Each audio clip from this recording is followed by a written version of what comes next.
Capping off the weirdest playoffs I can remember, Sam, Richard, Darnold, and the Seattle Seahawks have somehow won it all.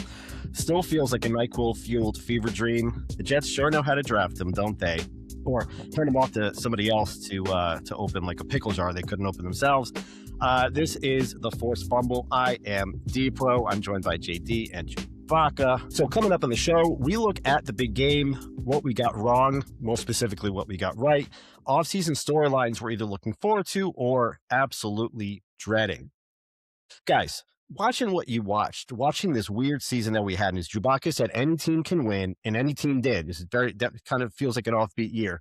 Is Sam Darnold the most surprising quarterback in recent memory to have won the big game? JD, I'll start with you. I'm going to say no, due to the fact that he had a 14-win season this year, 14-win season last year. Was kind of wronged by several organizations, let's just say. So no, but I get where your head's at, Deeper, and I like the question. So people along these lines, I think, that are worse too. Big Dick Nick Foles. Also your boy Deeper, Joe Namath.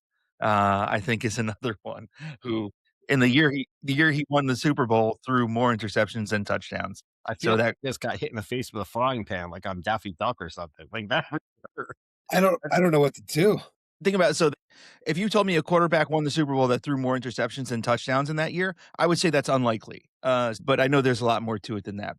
These are not my guys, though. My guy is Jeff Hostetler. And really, because people remember him, he won that Super Bowl with the Giants, which is absolutely adorable because it was like 90% of Bill Parcells' defense that won them that Super Bowl and about 10% of Phil Simms' pity torch, his little dribble coming off his peen after he was at the urinal.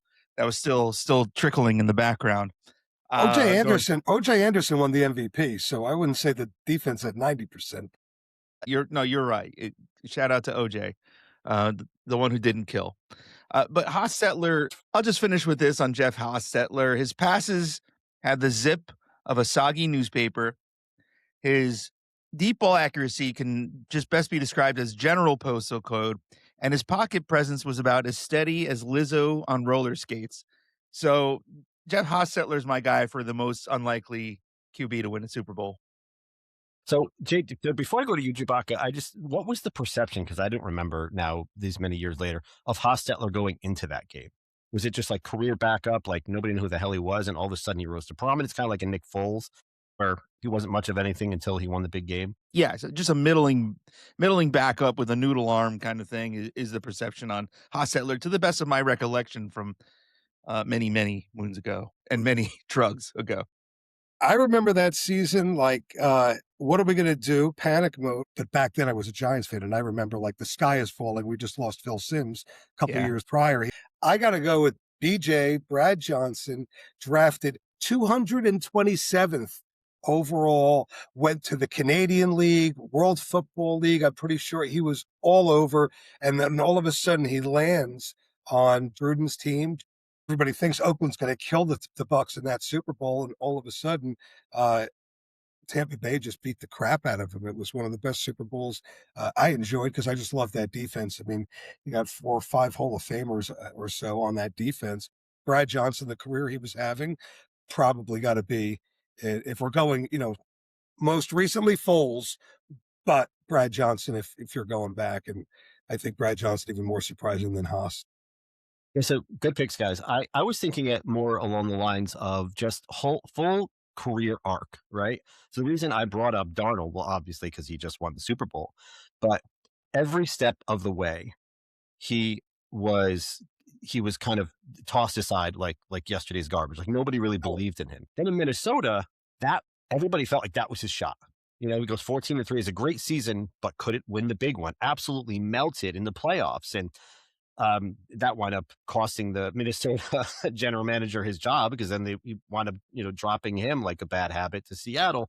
But that definitely did not think that, okay, this is the answer. This is what's going to get them to the promised land.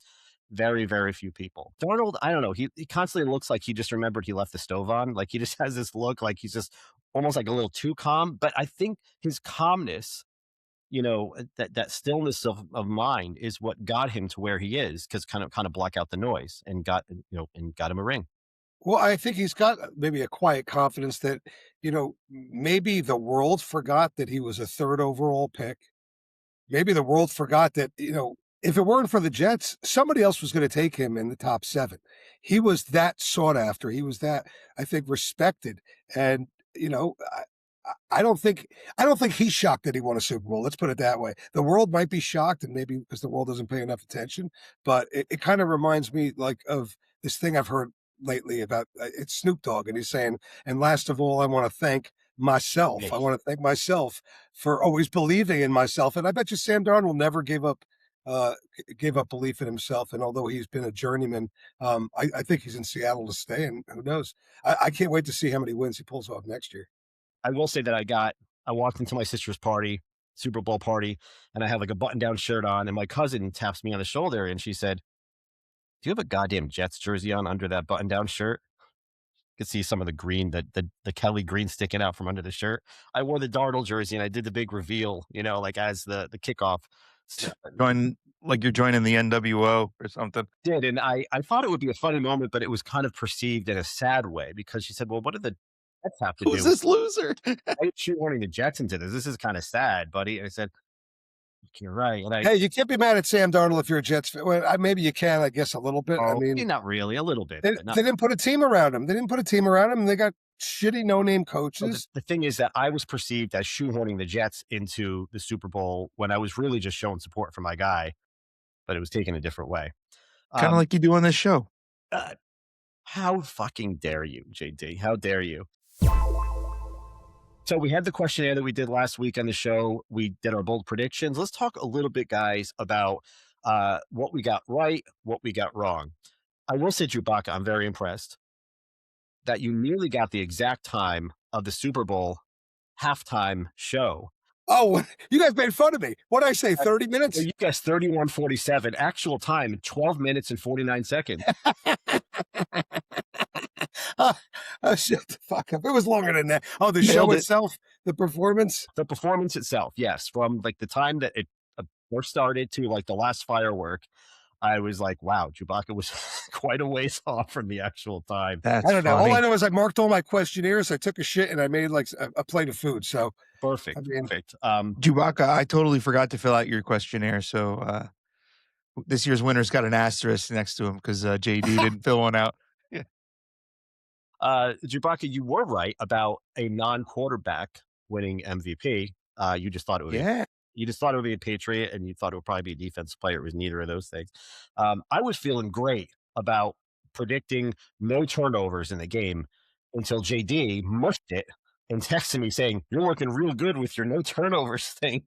And that was right at halftime. And after that, it was 3 minutes wah, wah, wah. quarter when Drake May has the forced fumble and he turned into a pumpkin. Um, but based on just on paper, JD's bold prediction was the only one that kind of came true. It was that Seattle was going to take away Drake May's long balls, which they did. They took them right away, Yep. Took, didn't let him sag. and that he was going to have he was going to melt down and have some turnovers and have a bad game, which he basically did. Yeah. Three Uh, turnovers. and not to brag a little bit, I was right about Jay Z being shown in the crowd, and I was almost exactly right with the final score. I guess 31-13. It was 29-13. Chewbacca was pretty much the opposite of off, right way here. off, Was way saying off. that the Patriots are going to find a way to win. He's talking a I, lot about Mike Vrabel, but Vrabel didn't come across as much of a winner. In fact, he came across as a big old loser in that game. Can we peel back a couple things here in this rapid fire? I thought after we left the show, I thought the Jay-Z pick for showing up on camera was absolutely brilliant, and I'll tell you why. He owns the halftime show. The Rock Nation puts on the halftime show. That's his company. That's right. And so he's going to be shown every single year, him and or Beyonce, some combination. I was like, that was brilliant, and I don't even think you realized that. Yeah, Why he was always there. Now it makes sense. your pick of the final score was pretty good. You were just a couple points away. However, yeah. the unfortunately for you, that was the tiebreaker question and not like an actual question that got you any points. I mean, I'm just counting that as like that's my North Star. That Yeah. Yeah. And nor you didn't bet that on FanDuel or anything either, did you? No, I did not. No. Okay. I wouldn't have been Well, right anyway, but yeah. Uh, yeah. Gotcha. but L's of the week, something I love to do on this show. Let's start with mine. My L's of the week. New England Patriots prima donna receivers. Okay. You got Mac Hollins, who shows up walking into the stadium like it's fucking Halloween, dressed as Hannibal Lecter, which would have been a cool thing like week 6 if you're going in to face, your rival, and maybe you put it on your Instagram like, hey, I'm ready to play this game, right? Or maybe if it was, actually Halloween. But I don't know. A Patriot in the Bill Belichick days, this shit never would have gone down this way. I feel like It's a these fair point. a lot of these guys, especially with the onset of social media and Twitter and everything's all over the place, and it's easy to reach a lot of people in one moment. People are all in their feelings. They think a lot of themselves, and he's a big attention seeking dude, and he seems to pay more attention to that than he does actually owning his craft on the field. So that's Hollins, who had a good game, but still, it didn't matter. And Stephon Diggs. May I have a word about Stephon Diggs? Catches a pass for a first down 22 points, Yeah, with three this one. minutes left in the game, and instinctively, I don't even think he realized it in the moment, just instinctively did a selfish thing because that's kind of what he does. He's got what, 4 kids with 3 different or 8 different women or something. I forget what it is, but I domestic. think I'll take the over on that one, on Yeah, this questionnaire. well, too, just a really irresponsible, selfish dude. And I was so happy that the internet absolutely dragged him for making such a stupid ass selfish mistake. So big time L's of the week for both Diggs and Hollins. Mostly Dig. JD, how about you? Who do you got? My L is definitely for Drake May. He got sacked 6 times. That the left side of that line was a complete and utter disaster for him. But he fumbled once, threw 2 interceptions, totaling 3 turnovers. As part of my bold prediction that came true. So that offensive line, let's talk about it. My God, that kid, he spent more time horizontal than your sister on spring break, bro. I mean, each each time he dropped back, it looked like an open mic night for defensive linemen. They were just like next one up kind of thing. You know, bad game when your people are asking your coach if they're going to keep you in that position in the future. Like, he's done in that. He's not going to stay at left tackle, right? Like, you had a bad game when people are asking that. It was just too many mistakes on the biggest stage for Drake. Line pressure aside, he missed too many easy throws, too many open receivers when he did have a good pocket, that were just not an option for him just due to his lack of vision. The game got to him, and the game got away from him. And kudos to the Seattle D, of course. An elite defense. Drake May was not ready for the moment. Indeed. Chewbacca? So I got to go. I don't know. Maybe if I should go myself, because maybe I put too much stock in Mike Vrabel and winner's going to win. And guy who came up winning his Super Bowls under Coach Belichick. Uh, and I honestly thought with 2 weeks to prepare that Drake, he would have had his young quarterback, who, by the way, was in the running for the Super Bowl, for the regular season MVP. I thought I thought they would have been more prepared. They would have been more prepared for the blitz. They would have found more ways to dink and dump and just do little, get your little Totally. 3-4 yard. It didn't seem like they did any of that, and no adjustments at halftime, and then a little spark of life. But I'm like, nothing would surprise me with this Patriots franchise with, winners like Mike Vrabel. Maybe the prep was done and the kid just didn't execute. But I'm going to give it to the coach. He gets my big L. Yeah, that was a live action funeral with Gatorade. Just watching that. I mean, 3 quarters, 0 points. I don't know how in a Super Bowl in 2026 you go 3 quarters without scoring. Yep. I don't get it. Yep. Find a way. Off-season storylines we're looking forward to. Off-season storylines we're dreading.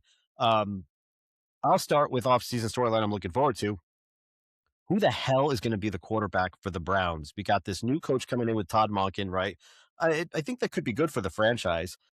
We got 3 guys on the roster who I think in their own minds think they have a legitimate claim to be the starter. I mean, Oh, yeah. This I is like Game of Thrones season 1, episode 4 or whatever. But I mean, I wouldn't want any of them as my guy, but Watson's back and healthy. I think GD, I think you were the one who said this to me like offline. Like, is he going to be the quarterback now? He's back and healthy. Like they could pivot to him. Who knows? I mean, he wasn't good the last time he played for them, and it's been what 2 years really since he's played. Still probably better. He's certainly more seasoned than Shador Sanders. Then you got Dylan Gabriel, who kind of sucks, but uh, I still think it's going to be Sanders. But this has potential to be dramatic, especially when you have personalities like Deshaun Watson and Shador Sanders, and I don't mean good personalities. So I'm looking forward to seeing that because I'm a big fan of NFL drama when it does not involve my team, and this would be exactly that. I think this might be one of the things where they're going to do a little spin, a little bit of PR, and say it's a competition. We don't know, Of course. but I'm fairly certain it's going to be Sanders, just based on kind of backroom guarantees and things like that. And you saw him in the Pro Bowl. Not that that means shit when Justin Fields also gets an invite, but I think for his development, his confidence, and for that locker room, I do think they'd be wise to continue with Shador. And I can't believe I'm saying that. I know. That just shows you what kind of options they have, right? Yeah, that just like escaped my lips. That was very strange to say. Fuck, what about you? Anything you're looking forward to or not? Well, look, I've kept no secret that I'm not a fan of the Maras or the Tishes, and while the Giants fan base doesn't ever irk me, it's not like they're not like a Cowboys fan base. They're not like a what's another Eagles fan base. They're not obnoxious. They're pretty classy. We start counting down to the season, and everybody, oh, Harbaugh, Harbaugh, Harbaugh. We got a Harbaugh.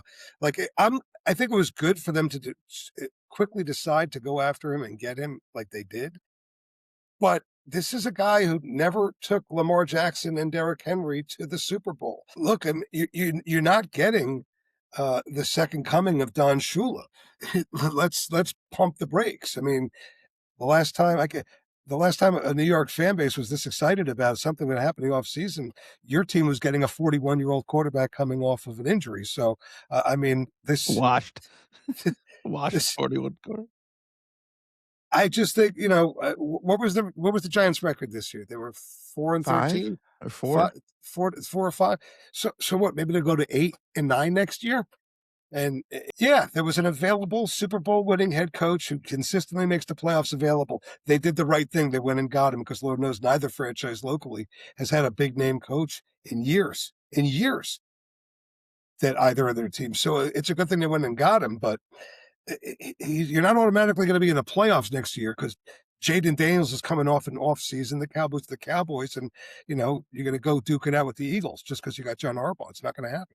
Look, and I think that's a great point, Chewbacca, and I had the same sentiment, the same feeling. I'm not looking forward to my Giant fan friends and family telling me how excited they are that their Giants are playoff bound, simply because they got a veteran coach who is a very nice guy. He is. Like, I'd like to hang out with him. That doesn't mean he's going to win anything. He didn't win much of anything with Lamar and Derrick Henry, to your point. You got Jackson Dart, and he excites the fan base. There's something there. I was telling JD offline, they get one high profile free agent coming this March, their fan base is going to lose their minds. They are going to absolutely have themselves stamped to the playoffs and just be convinced that they're going to be this year's Patriots, this prize team that's going to somehow go all the way because that's what they did in the past. In those other years, we snuck into the Super Bowl. So I can see the Giants fans won't have to squint very hard to get very excited. And I don't blame them for getting excited. That's what being a sports fan is all about. You should have hope, but just let's not get cocky yet. JD, how about you? What I'm looking forward to is along the lines of our quarterback discussion, this current free agent pool of quarterbacks about to hit the market. Right now, it's a puddle, a shallow one with like a Slurpee cup on top. It's not looking too appealing. I mean, you got rumors that Kyler Murray's going to be let go from his contract. Ditto with Tua. Cousins. Ditto with Cousins. Right? Kyler Murray. Speaking of Game of Thrones, Yeah. Yeah, the short I've never king. seen it, but that was a height reference. Yes, the short king indeed. So, yeah, and then, add Geno Smith on top of there, a nice little layer of turd on top of it. And this QB class looks like the island of misfit toys if all the toys were concussed. So, this is going to be a mess, and the Jets are a part of it, which makes it extra exciting. Yeah. And so I can't wait to see how it all shakes out. you know me with my Jets fan. I'm like, I expect shit, right? But there are certain triggers I have, and there are certain players that are triggers for me. So I can't stand these off-season storylines, which were always like, well, this coach has a connection to this player. How many fucking times have you heard that? This coach used to work with Right. this player, so he's probably going to want to play with. And it happened. There's legitimacy there because it happens a lot. Where like, or a coach hires like an old assistant he worked with in another city. If I hear one more time, Frank Reich is the offensive coordinator now of the Jets. He has familiarity with Carson Wentz.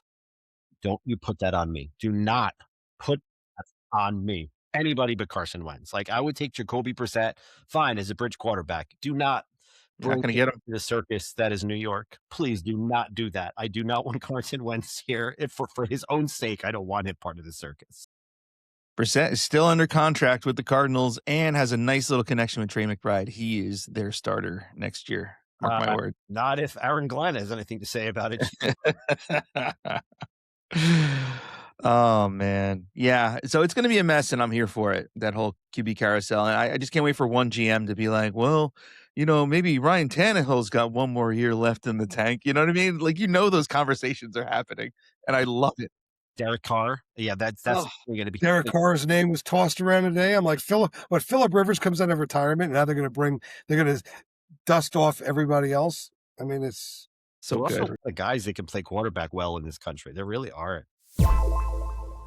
Are you the type that, like, when football ends, you get sad or not because it dovetails right into baseball for you guys? I mean, I personally enjoy the football season the most out of all the sports seasons, but I am a Yankee fan, so and the Yankees every year are in the hunt, which is nice for us Yankee fans. But yeah, no, I'm gonna miss I because I'm a pool guy and I run pools. I do go right into March Madness, so college basketball does keep me occupied for a couple of the upcoming weeks. But yeah, I mean, by like the summertime, by like July, August, I'm loving the Yankees, but I'm like, all right, football's right around the corner. Yeah, Gotta scratch get the my itch. football. Gotta get my football. Football's coming. I start emailing about the survivor pool. Like, I hate to rush the summer along, But here's check, 7 paragraphs. but checks start rolling in because I really don't want the e-payments, and I'm depositing checks. It's like 95 degrees in August, and it's like football's coming. So Yeah, I hitch my wagon to the landmarks, the NFL landmarks or milestones throughout the year. So like free agencies first, right? Even though in my mind and in my heart, I know free agency in the NFL rarely cures any team's ailments, It's but fun, I still what's that? but it's fun. It is. I can't help but enjoy that and the speculation of who's going to go where. Again, even though if you look statistically, the very low percentage of free agents are difference makers in the NFL. But then then you pivot to the draft, so it's a very much like a look ahead thing. And then I just kind of like Chewbacca. Yeah, I start getting real squinchy around like June, July, needing that football. Yeah, but the hits, the dopamine hits are so real. When you hit that night, like when free agency hits that day, my God, I remember waking up because my kids were really little at like 3 o'clock in the morning and checking my phone and seeing that Eric Decker had signed with the Jets. Mm, Euphoria rushed through my body because like I got hit with this beautiful news. Like my team was doing something. he's like, "Oh, we got that sexy Denver receiver. Nice." And you guys laughed. That was the best season we had in like 30 years.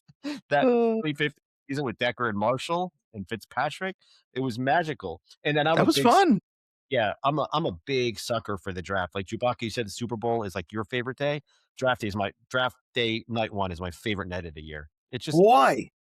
It's just fun. As a Jets fan, why? It's just fun. It's hope. It is a new hope. It is the start of something new, exciting. It's a blank slate. You got all these stories. You got these kids who are achieving their dreams. It's real corny bullshit, but I love it. I just really enjoy it.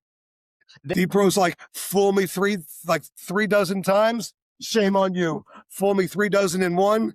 Shame on me. If I could have the floor for a couple seconds, what I'm not looking forward to in the NFL offseason, I despise this actually, is the training camp reporting. Is there anything more useless than these nerds reporting on players standing in 98-degree heat to watch a guy stretch his hamstring for the 7th time that day? You know, And then you get these tropes like he's in the best shape of his life, or like Deshaun Watson and Donovan Peoples-Jones are really building chemistry. Ooh, Like it's the not chemistry's gonna. the worst one. I hate that so much. Oh, like it's by the same token, me and my father had great chemistry because he threw me a ball like in the backyard of our house. Like, come on now, it's not that deep. Well, the NFL just can't get enough of itself, like that just completely arrogant guy sitting poolside in Vegas, talking to lots of different girls, getting lots of different girls' numbers. He just can't get enough of himself. That's the NFL. So it's just, that's why they want to make it a five during the season, even like a 4, 5 night a week sport. And it's ridiculous. So, guys, this is it for us for a little while. I mean, I think we'll be back probably around free agency, maybe then around the draft. We'll have some special episodes. I, Specials, yes. yes, absolutely. Thanks for repeating that.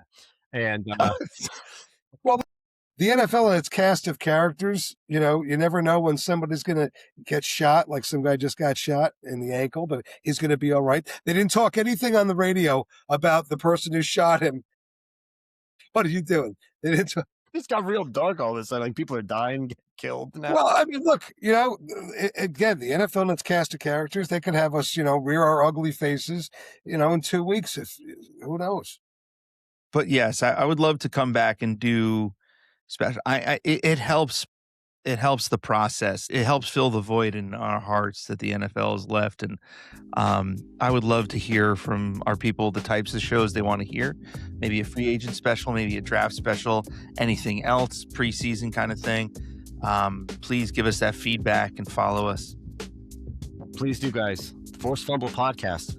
It fills the void in your heart. Thank you to my co-hosts, Chewbacca and JD, for a hell of a season. We're going to be back when it makes sense for us to be back. Until next time, enjoy the offseason. See you next time on the Forced Fumble.